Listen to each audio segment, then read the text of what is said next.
And I just want to say who they are and then invite the first one up to speak. And our first speaker is going to be Dana Pakaitis from Oathkeepers. The second will be Hal Shurtleff from Camp Constitution. The third will be Scott Wilson from CCDL. And the fourth will be Melina Chastain from the Daughters of Liberty. So first up, Dana. Okay, I see Dana. She's right next to my right. Dana Pakaitis is the current president of the Connecticut chapter of the Oathkeepers. She's been with the Oathkeepers for over 6 years. And without further ado, I'm going to give the mic over to Dana. Thank you.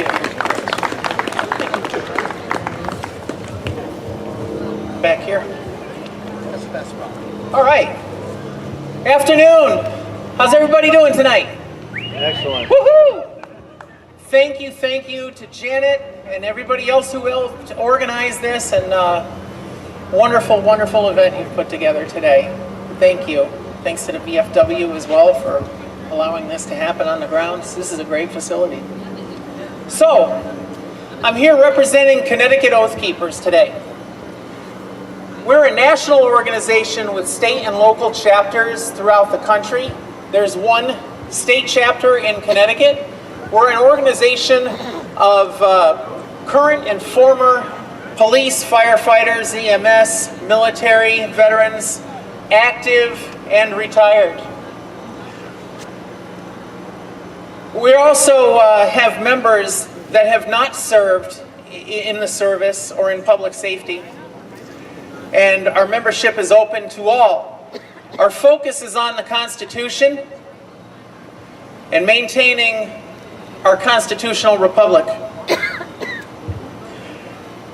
People that have joined the military and the police department, etc., they take an oath. The oath of enlistment, the oath of office, and when people become a citizen, if they come from other countries, they take the oath of citizenship. All of these oaths have one thing in common, and that is to support and defend the Constitution of the United States against all enemies, foreign and domestic. What do Connecticut Oathkeepers do? Our overall goal is to reach, teach, and inspire people that are in positions in government to do their jobs in accordance with the constitutional principles. We also try to reach, teach, and inspire the general public to expect that of their elected officials, of their police, and of the military. We are nonpartisan in that we don't necessarily support a particular political party, but we do get involved in political issues. Again, our focus is on the Constitution, and when we get involved with political issues, it has something to do with the Constitution. We do hold monthly events. At those events, we do things such as discuss constitutional issues, teach people how to be prepared for difficult times, be that natural disaster, or I fear where we may be heading at some point if we don't get this country under lockdown, is potentially for civil war. We hold classes about security, communications, first aid, and general preparedness, and also, again, we discuss constitutional issues. We've done things such as help out with security at events where to make sure that people are allowed to engage in their First Amendment rights to speech. A lot of speech has been under assault lately, especially by groups such as Antifa and such, and you'll find Oathkeepers present at events like that, protecting speakers, things like that. Membership is open again to all people. If you believe in the constitutional principles, if you have ever taken that oath to the Constitution and you have upheld that oath, you're already an Oathkeeper. We don't require you to join the national organization. If you want to participate, just start coming to our events. Again, we hold things about every month all over the state. Just show up. And if you love the Constitution and our constitutional republic, God bless you. You're already an Oathkeeper. Just start coming to our events. With that, I'd like to say thank you and turn the microphone back over to John. Thank you for your time. God bless America. Thank you very much. All right, our next speaker is, he's ready to my right. It's Hal Shurtleff. He's the director and co-founder of Camp Constitution. He's a lifetime resident of Boston, Massachusetts, a member of the Sons of the American Revolution, and a homeschooling dad. Without further ado, I'm going to introduce Hal. It's a real honor to be here. I thank Janet for inviting me. And as you said, I'm the co-founder and director of Camp Constitution, so please stop by our table. And one of the reasons why we were created back in 2009 is because very few Americans have an understanding of the U.S. Constitution. I'll give you a very recent example. I was down in Lynchburg, Virginia. One of my girls is going to school at Liberty. And in the evening, there was a minor league baseball game, and I like to visit these parks. A young lady was running for Congress, passing on her pamphlet. And I went up to her, and I said, where do you find the job description for a member of Congress? She looked at me like deer in the headlights, so I had to rephrase the question. Where would you find the duties and responsibilities of a member of the House of Representatives? And she said, online? And I says, well, yes, but can you be a little bit more specific? She had no idea. So, of course, I'm always having constitutions with me, and I went to grab one and gave it to her. And I said, if you read this and understand it, I said, you'll be so far ahead of your opponents.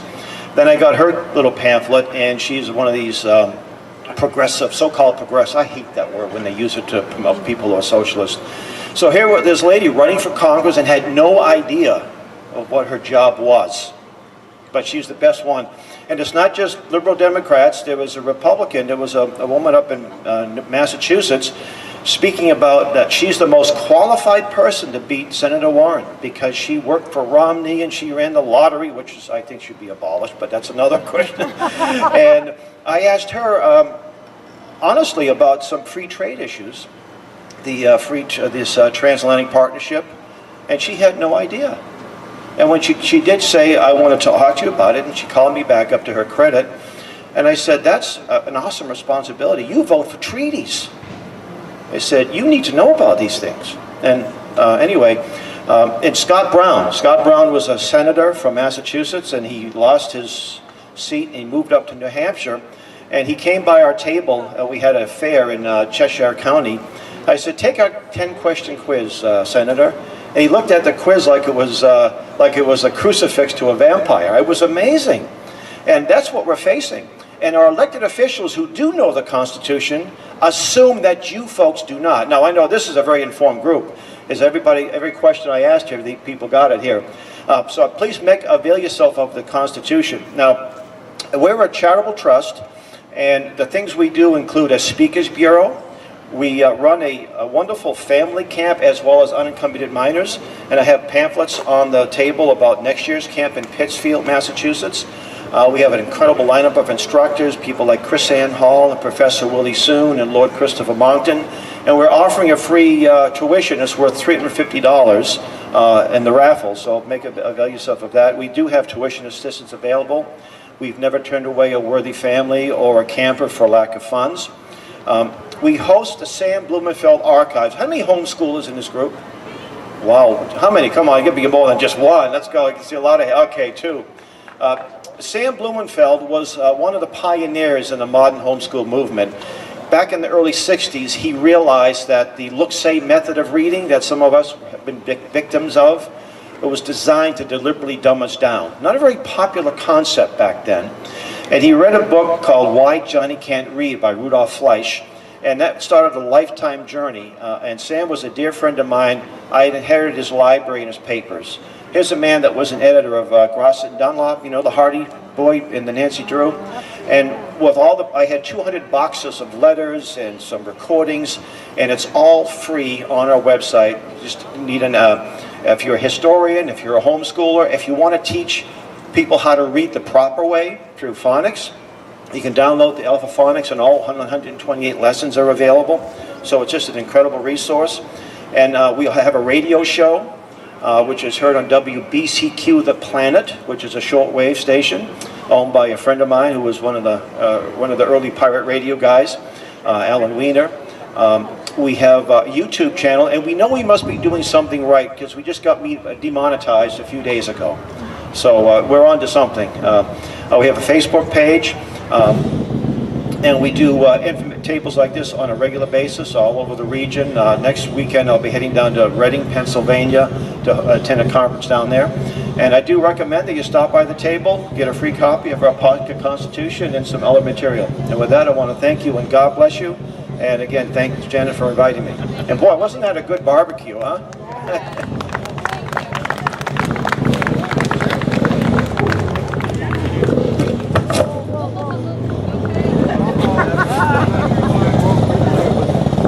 No problem. Mic drop. Mic drop. That's later. I'm letting the bikes leave. All right, next up is Scott Wilson. He's the president of the CCDL. He's a founding member of the CCDL, and he's been a champion for gun rights since 2009. Scott?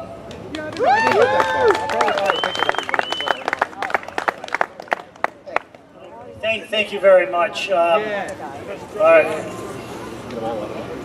we pissed off yet about what's going on in the state of Connecticut? Are we pissed off about what's going on at the federal level and watching what's happening to a good man trying to become the next justice on the Supreme Court? Yes.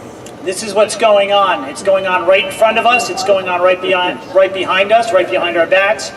Right now, they're the people that are in opposition to our rights. The gloves are coming off, the masks are coming off, and they're willing to do whatever it takes for them to maintain power, hold on to power, and to gain more power. Again, my name is Scott Wilson. I'm the president of the Connecticut Citizens Defense League, and I want to thank the organizers for this festival, the RTC and Janet for inviting us out today, myself and representation from our group. We have a table also set up in the back as well. So really, we're engaged today against destroyers of liberty when it gets right down to. We know that one way to defend our rights are to show up at events like this, to show up at festivals, to talk to our friends, to talk to our neighbors, to talk to each other, and not shy away from who we are. Because that's exactly what those on the other side want. They want us to hide who we are. And they bash us in the media, they bash us at every turn, they bash us in upper echelons of colleges and other institutions and in the media and anywhere that they can. It's not acceptable, and I think it's important that we show up and stand shoulder to shoulder with each other on a day like today. When CCDL was founded in 2009, I really don't think that we really had a clear understanding of what kind of role we would ultimately end up playing in the state of Connecticut. We thought we'd maybe get a bill passed here or there, stop a bad bill from getting passed here or there, and then Sandy Hook happened, and that was it. It was like the world stood on the shoulders of the state of Connecticut for a brief moment in time for 6 months or so through the legislative term that year. And so, for that time, a lot of things were proposed, a lot of things passed, so-called assault weapon bans passed. Subsequently, what also happened was a lot of municipalities started restricting the issuing rights to individuals who lived in their towns and their cities. They started to try to make it more difficult for them because of concerns, made-up concerns in a lot of cases of mental illness and the like. And these are the things that we have been battling since we started, both prior to Sandy Hook and up till today. As an add-in, I guess because of the hard work of a lot of our executive members and a lot of people who just stood with us through the years, we were able to raise enough funds to fight and challenge the legislation that passed in 2013 all the way up as high as we could go through the Federal District Court, through the Second Circuit Court of Appeals, and we filed our petition for certiorari to the Supreme Court of the United States. And what happened was, 2 days after we filed that appeal, Justice Scalia passed away. And it was like somebody had, I remember my wife waking me up at that particular time, and it was as if somebody just like hauled off and punched me right in the gut as hard as they could when that happened, because there was no way, given that the Supreme Court was then at that time tied 4-4 as far as, I guess you want to call it an ideological split, that's what we were left with. So, you know, here we are today on the cusp of hopefully having another good judicial nominee appointed to the Supreme Court. And I will ask each and every one of you to, you know, whenever you hear the name Brett Kavanaugh, don't be afraid to say some good things about him. Don't be ashamed of who he is and why he's the nominee. Don't let them control the arguments. Those of us here today, please fight in the face of the never-ending succession of lies that they bring forth to us. And now I guess I wrote down that I didn't want to sound like a campaign promoter, but I guess deep down inside maybe I do. You know, there are some good candidates here. Rick Hayes and Ann Daphnes are here, and I think that they're needed in Hartford. Ann needs to definitely go back, and we could use somebody like Rick up in Hartford. So I want to thank the organizers for this event. We're a statewide organization. You can find us on ccdl.us, and I hope you do. And you can come over and sign up, and we'll put your name in as a membership, and you'll start getting emails. You'll start getting alerts from us as far as what kind of legislation is going on. I see also Doug Dubitsky rolled in over here. He's another state rep that, without him, I think in the last 4 years, the gun laws in Connecticut would certainly be a lot worse. So thank you, Doug Dubitsky. You snuck up on us. I just want to close with an excerpt from the great C.S. Lewis, and it's something that comes to mind in times like this, to me. Of all tyrannies, a tyranny sincerely exercised for the good of its victims may be the most oppressive. It would be better to live under robber barons than under omnipotent moral busybodies. The robber baron's cruelty may sometimes sleep. His cupidity may sometimes be satiated. But those who torment us for our own good will torment us without end, for they do so with the approval of their own conscience.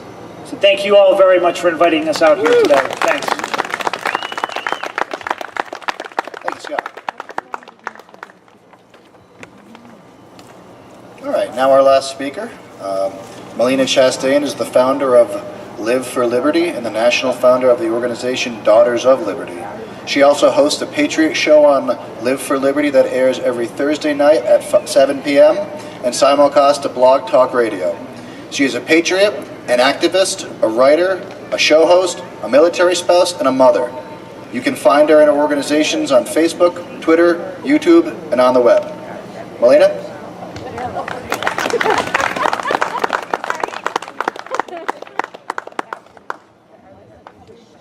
So I want to ask you guys, what comes to mind when somebody uses the phrase, strong patriot woman? So now I want you to take a moment, and I want you to think in your mind of the strongest patriot woman that you know that's in your life right now. And Dauphiné. So when you think of that person, does the word warrior ever come into mind? Yeah. So this is for the men. I'm going to tell you that women do indeed read minds. And if you were not thinking about the woman that you brought with you here today, you will understand what warrior means as soon as you get to your car. My name's Melina Chastain. I'm the founder of Live for Liberty and the national organization Daughters of Liberty. I'm also the public relations officer for Massachusetts Oathkeepers. And I'm also on the security team for American Patriot 3%. So I founded Live for Liberty to assist veterans for multiple reasons. PTSD, 22 soldiers a day fall victim to PTSD. And there's not enough awareness surrounding these soldiers that need our help. We also battle for VA reform and to bring support to veterans that aren't finding the support through our federal government and through the VA. Live for Liberty also assists with Vets for Child Rescue by bringing awareness to children who've been affected by sex trafficking rings and render aid to those children who have been rescued. So I want to talk to you specifically about Daughters of Liberty. That's why I'm here today. It's modeled after our Strong Patriot sisters that started Daughters of Liberty during our Revolutionary War. Some famous names may come to mind when you think of Daughters of Liberty. Abigail Adams, Martha Washington. They not only boycotted British goods, but they rallied against unfair taxes. They also assisted soldiers by providing them with supplies and clothing. And I know a lot of people don't realize this, but the Daughters of Liberty also helped to plan the Boston Tea Party. So when the men couldn't figure out how they were going to attack the boat, the women stepped up and said, well, we just need to put our colonists in some mohawks and pretend that we're Indians. And as stories written, it went out quite successful. One of the things they also did was protect their homes and farms while their husbands were off of war, which was very important. So we're a national organization for Patriot women, run by women solely, and all of our members are women. We proudly stand for our Constitution, our Second Amendment, equality, women's rights, and men's rights, our Constitution, our flags, our soldiers and vets, and our children. Our country is facing some dark times. America's divided, our government's divided, and if you look past America and look at the world, there's massive unrest going on. Our streets are not safe, especially for our women and our children. As we lax on borders, we see more gang members infiltrate our country, more sanctuary cities are popping up, sex trafficking is at an all-time high, women and children are being kidnapped from parking lots, and there's violence in the streets just due to political divisiveness. I'm trying to drink coffee. Many people attack me over my stance on the Second Amendment. I was at Walmart the other day wearing my Second Amendment shirt and just trying to pick out bananas, and a woman called me a baby killer because I had a two-way shirt on. It bothered me. I'm not going to tell you what I told her because I'm like right now. But liberals are becoming more and more unhinged every day, and they're unable to control their emotions and their actions. All the more reason for women to carry and to learn self-defense. I've been warning against the red flag laws since the beginning of this year. Where it may sound like a protective measure, it creates a loophole allowing government to legally violate our right to bear arms, our Second Amendment. Amendment 14 ensures denying any person of life, liberty, and property without due process of law would be unconstitutional. There is no due process with red flag laws. It violates the Fourth Amendment. This amendment ensures we are secure from illegal search and seizure. Anyone at any time can report you for being unstable. I've seen it over and over. Your neighbor, an ex that you really made mad last year, somebody in your family that you don't necessarily agree with. They can walk down to the police department, they can file paperwork with the courts and say you're unstable, and then before you know it, they're knocking on your door and they're removing your firearms. After they remove your firearms and they search your house, you'll have a court hearing in 10 to 20 days. That's not due process. That's not due process. Then they'll have to decide whether or not you're fit. Now what's scary is that I've been following these red flag laws in states that have red flag laws. Less than 1% of everyone who has had their firearms removed has got them back. The state of Florida has thousands of citizens who have had their firearms removed, and none of them have been returned. It's absolutely ridiculous. It allows your state to deem you a danger. So I ask you, what does that mean? Does that mean that you're suicidal? Does it mean that you might harm someone? Or is it going to get to the point to where the government looks at patriots such as us and finds us dangerous because we're bucking the system? So this red flag law is a scary loophole.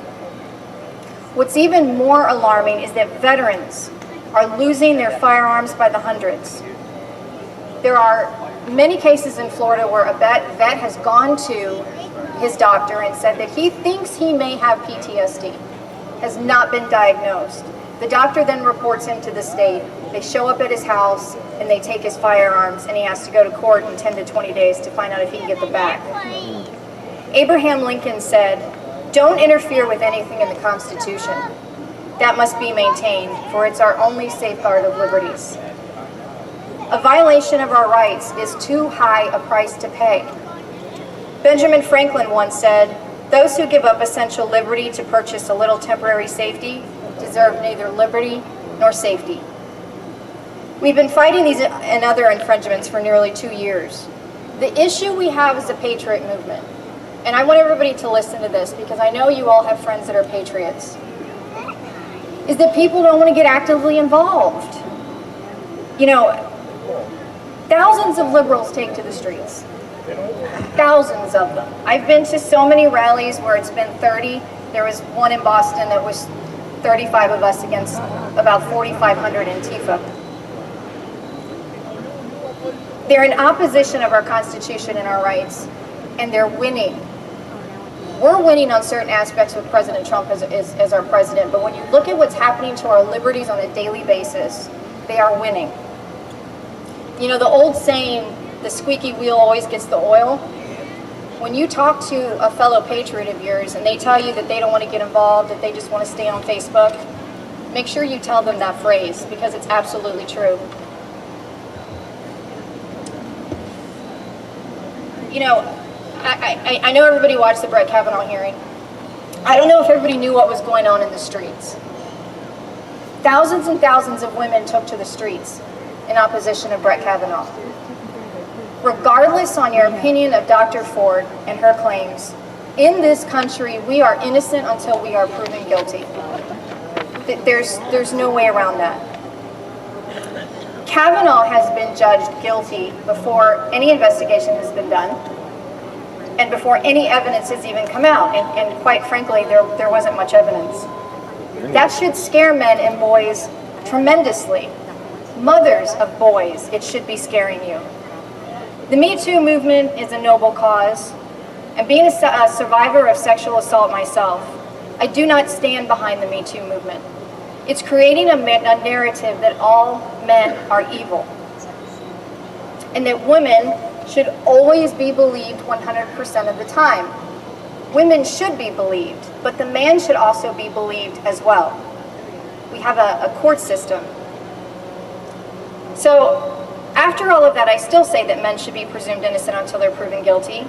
But the feminists cry to hang men simply because they don't like you guys. I'm not really sure why. I think y'all are fantastic. Give yourself a round of applause. I mean, women are great too, but y'all are our counterparts. Men have served years in jail for a false accusation only to be exonerated 10 to 20 years later. Just think about losing time with your children, time with your family for a false accusation. Daughters of Liberty will do many things. We will combat New Age feminists. We'll fight for liberties. We'll stand to protect our Second Amendment because we will not be victims. We rally for fair legislation that represents the people rather than our government interest. More importantly, Daughters of Liberty will train women nationwide in self-defense, firearm safety use, basic survival skills. And I just want to tell you guys, I had an event this morning, so when I train, I do not dress like this. Although when you fight, heels can be they can be quite useful. Usually full rattle. So being able to defend yourself and your children is so important in today's world. So these classes are taught for all ages and all activity levels. Women don't normally think about survival skills, but most are quite practical. Whenever I say survival skills, somebody always comes running up to me and they go, are you talking about that show, Doomsday Preppers? Kind of. We do have women that teach that as well. Survival skills come in handy when you learn first aid. So there's basic and then there's advanced. Or how are you going to survive on your own if something happens? If you go camping with your family and your husband gets severely injured, can you protect your camp? Can you start a fire? Can you filter water? Those are simple necessities that women need to learn. The most important you can receive right now is firearms training. We can actually help you get your concealed carry, and self-defense. Because at Daughters of Liberty, we want to empower strong patriot women. We want our sons and daughters to see what a strong patriot woman looks like. Someone who teaches our children to respect our military, our law enforcement, our country, and our flag. Strong patriot women can see the removal of religion is creating a generation with lack of respect, loss of empathy, and absence of moral values. Patriot women know that we must teach our daughters to respect themselves and their bodies, and also how to defend themselves. I have 4 daughters with my husband. He's active duty military, and they range from the ages of 27 to 17. And I also have 2 grandsons. I love them dearly. But we taught them firearm training and self-defense since they were 4. So I pity the person that tries to attack my daughters, I can tell you that much. I founded Daughters of Liberty to stand in opposition to liberal ideology, to defend our interest in politics, to stand against the message of New Age feminists. They're sending messages to our children through TV, internet, and radio. It is all over. To combat the liberal indoctrination in our educational system, and to unite and train strong patriot women, where we truly support one another. That's not just a phrase, that's actually what we do. And together we have a voice. Because feminists don't support all women, they only support women who agree with their movement. Mm-hmm. Pro-life women were kicked out of the Women's March 2 years ago. Mm-hmm. The rest of us, the patriot women, have kind of been on our own with little direction, not much organization, and without a path. I belong to patriot groups. Oathkeepers, if it's a fantastic organization. If you don't belong, you should join. But I wanted something to give women empowerment, because most of the times when you join a patriot group, the firearms and the self-defense are all being taught by men, and women tend to get a little insecure, or maybe they don't want to be taught by men. So it's a lot easier for us to teach as women. So the time to get active is right now, because it's easier. I want you guys to listen to this, and I want you to tell your friends this. It's easier to defend liberties we already have than to fight for liberties we have lost. So when they tell you, when you see those Facebook posts, oh, I'm just calling for civil war, oh, I don't want to get involved. I can't even tell you how bad it would be. Once our liberties are lost, they're gone. Join my sisters and I and have fun while we make a difference. So if anything I said resonated with any of the patriot women here today, or you have some questions, you can come see me at my table. In true Live for Liberty and Daughters of Liberty conclusion, it's been a pleasure. God bless America. God bless our soldiers and vets. God bless you, and Patriot on.